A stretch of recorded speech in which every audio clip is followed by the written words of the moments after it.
At 88, Max Baer Jr. finally tells the truth about Irene Ryan. Max Baer Jr. was born Maximilian Adelbert Baer Jr. on December 4th, 1937, in the vibrant city of Oakland, located in Alama County, California. He was a son of Max Baer Sr., a legendary figure in the world of boxing and the world heavyweight champion of 1934, widely celebrated for his ferocious punching power and his victory over Primo Carrera. Max Sr.'s fame brought both attention and high expectations to his son. And the elder Baer's strong personality and public stature undoubtedly shaped the environment in which young Max grew up. Max Jr.'s mother, Mary Ellen Sullivan, provided a stabilizing influence, grounding the family in values of education, discipline, and compassion. Growing up as the child of a sports icon, Max was immersed in a world of public scrutiny. Yet, he found his own paths to distinguish himself both academically and athletically. For his early education, Max Baer Jr. attended Christian Brothers High School in Sacramento, a school known for its rigorous academic programs and emphasis in sportsmanship and character development. During his time there, Max demonstrated extraordinary athletic talent, earning letters in 4 different sports simultaneously, an achievement that highlighted not only his natural athletic ability, but also his dedication, discipline, and competitive spirit. Among his early accomplishments was his performance in golf. He won the Sacramento Open Junior Golf Tournament twice, a remarkable feat that underscored his versatility and excellence across multiple fields. These achievements foreshadowed a life that would balance creative pursuits with entrepreneurial and athletic endeavors. Following his high school success, Max pursued higher education at Santa Clara University, a respected Jesuit institution in California. There earned a bachelor's degree in business administration, complementing his practical understanding of commerce and management with a minor in philosophy, reflecting his interest in the deeper questions of life, human behavior, and ethics. This combination of studies proved instrumental later in his career, particularly when he transitioned from acting to producing, directing, and eventually developing business ventures in real estate and entertainment. Max Baer Jr. made his first foray into the world of acting at a young age. His stage debut came in 1949 in England at Blackpool Pavilion, where he appeared in a production of Goldilocks and the Three Bears. This early exposure to the stage offered him first-hand experience in live performance and storytelling, laying the foundation for his later screen career. However, it was in the 1960s that Max fully launched his professional acting career, becoming a recognizable figure on both television and film.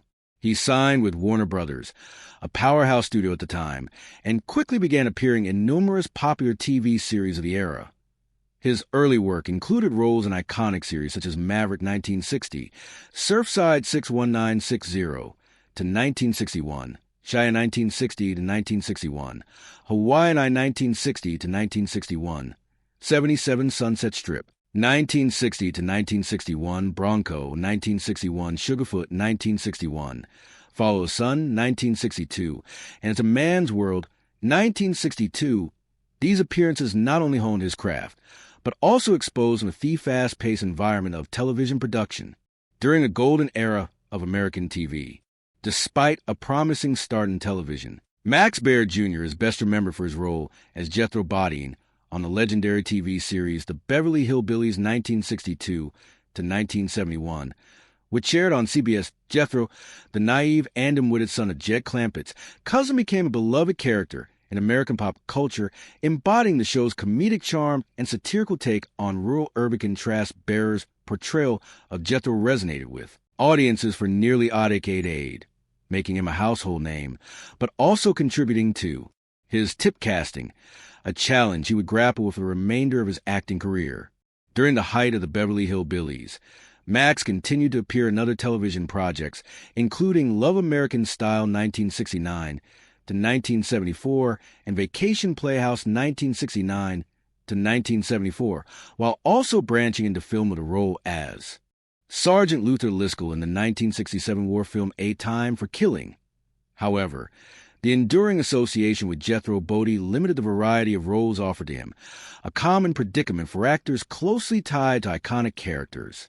Recognizing this, Max shifted his focus toward producing, directing, and screenwriting, allowing him to exercise creative control and explore new avenues within the entertainment industry. In 1974, Max Baer Jr. made his debut as app producer and screenwriter with the film On County Line, a gritty southern drama, which he also starred as Deputy Reed Morgan. The film achieved both commercial success and critical acclaim for its suspenseful storytelling, establishing Max as a competent filmmaker.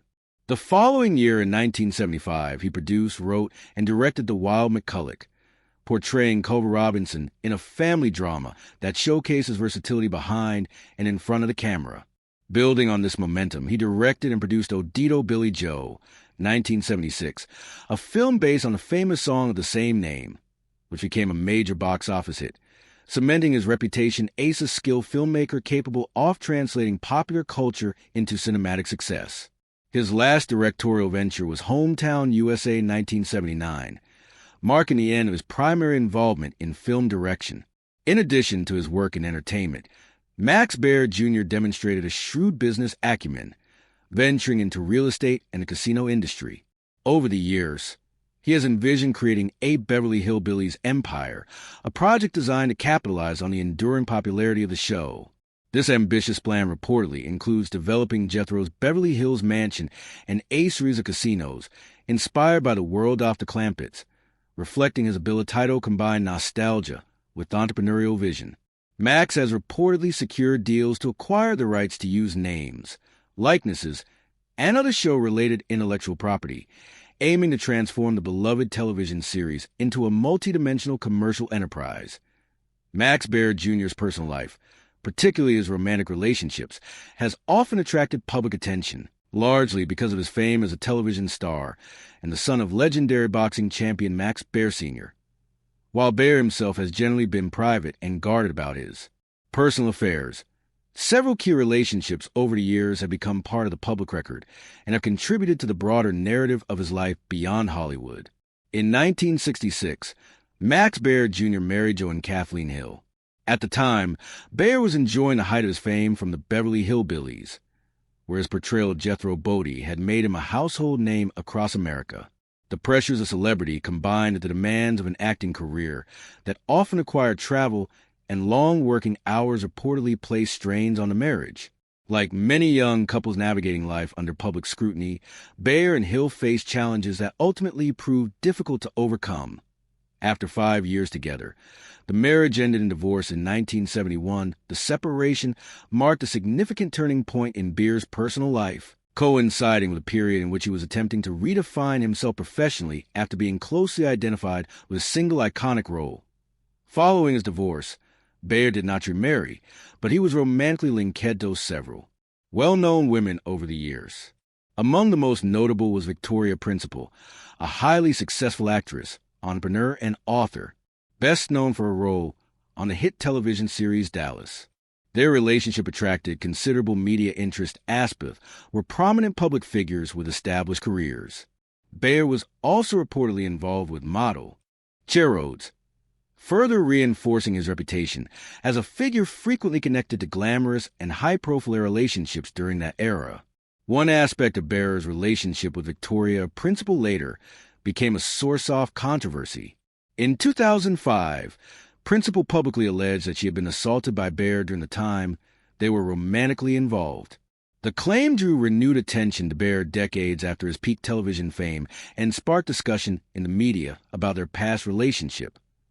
Baer firmly denied the allegations, maintaining that the claims were untrue and no criminal conviction resulted from the accusation, and Baer consistently rejected any characterization of himself as having engaged in such behavior. This episode underscored the complexities and challenges that can accompany relationships lived partly in the public eye, especially when memories and interpretations of past events differ sharply between those involved. For Baer, the controversy stood in stark contrast to the largely lighthearted comedic image he had cultivated during his acting career. It also reinforced his long-standing preference for privacy in later years, as he increasingly stepped away from Hollywood and focused in business ventures, investments, and life outside the entertainment industry. 88 years old, Max Baer Jr. has reached an age where reflection comes more naturally than restraint. Best known to generations of viewers as Jethro Bodie on the Beverly Hillbillies, Baer has spent decades carefully navigating the legacy of a show that made him famous, but also confined him, Now, in his later years, he speaks with unusual candor about one of the most influential figures in his professional life, Irene Ryan, the actress who portrayed Granny and became one of television's most indelible characters. Irene Ryan was nothing like the sweet little old lady people saw on screen. Baer says she was. Sharp, demanding, and tougher than almost anyone I've ever known. He recalls meeting her when Hugh was still a young actor, inexperienced and unsure of himself, stepping onto a set dominated by seasoned performers. Ryan, already a veteran of vaudeville, radio, and film, carried herself with the confidence of someone who had survived every era of show business. She'd been through it all, good times, bad times, and everything in between. She didn't suffer fools, and she didn't pretend to. Baer admits that at first, Ryan intimidated him. I was young, and she could see right through me. He says she knew when you were acting and when you were faking it. Yet he credits her with teaching him invaluable lessons about professionalism and survival in Hollywood. Ryan demanded precision, preparation, and respect for the craft. She didn't believe in shortcuts. If you were lazy, she knew it. And if you were serious, she respected you, despite her stern reputation. Baer insists there was another side to Ryan that few people ever saw. Off camera, when the lights were down, she could be incredibly warm, he recalls. She had this dry, wicked sense of humor. She'd sit there and tell stories about vaudeville that would make your hair stand on end. Ryan, he says, had endured personal hardship, failed marriages, and financial insecurity long before the Beverly Hillbillies brought her fame-laden life. She appreciated success because she knew how fleeting it was. Baer also addresses long-standing rumors about tension on the set. Yes, there were moments, he says. Anytime you put strong personalities together, you're going to get sparks. Ryan was fiercely protective of her character and that show's integrity. She understood that Granny was more than comic relief. She was the backbone of that family. Baer admits that early on he underestimated her instincts. She was almost always right. I didn't realize that until later. As the years passed, Baer developed deep respect for Ryan's resilience. She worked until the very end, he says quietly. Even as her health declined, Ryan refused to slow down. She believed the audience deserved your best, no matter how you felt. Her death in 1971, shortly after the Beverly Hillbillies ended, deeply affected him. It felt like the end of an era, not just a show. Looking back now, Baer speaks without bitterness, only clarity. Irene Ryan helped make me who I am as an actor, he says. She challenged me, scared me, and taught me. He believes history has been kind to her, but not always accurate. People remember the laughter, but they forget the strength it took to create it.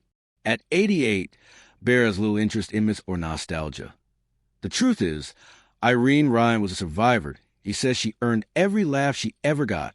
And in finally telling that truth, Max Baer Jr. honors not only a legendary co-star, but a woman whose toughness and talent left a permanent mark on television history.